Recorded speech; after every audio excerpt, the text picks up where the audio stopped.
এবার বেতন একবারে সীমিত 3 টাকা পড়ো কত দিবে অন্য কত দে বিদেশি ভিতরে এই হেন তাতে হাতে দেয় অন্য যে দেখো কথাই নেই ভাই কো ভাই নুরানি ট্রেনিং করা গেছে ইংরেজি বাংলা ভাষা মধ্যে পড়ায় করে বুঝতে পেরেছেন আমাদের নাও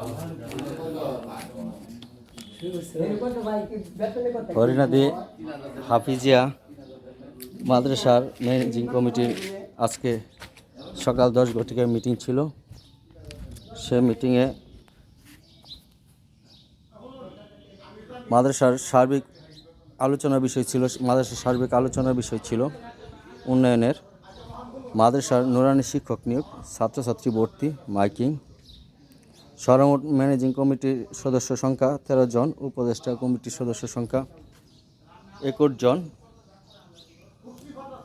আর সার্বিক সংখ্যা এলাকাবাসী।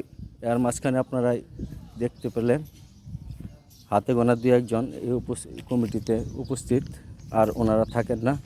দায়িত্বশীল লোকদেরকে দায়িত্ব দেওয়া হয় নাই, তাই আজ এই হরিনাদি নুরানি হাফিজিয়া মাদ্রাসা ধ্বংসের দ্বারপ্রান্তে এসে দাঁড়িয়েছে। যারা আমার এই ইউটিউব চ্যানেল অথবা ফেসবুকে এটা দেখতেছেন, তাদের মতামত অবশ্যই আমার কমেন্টে জানিয়ে দেবেন। সবাইকে ধন্যবাদ। আমার চ্যানেলটি সাবস্ক্রাইব করবেন। চ্যানেলের নাম এরশাদুল ইসলাম নিউজ। ধন্যবাদ সবাই।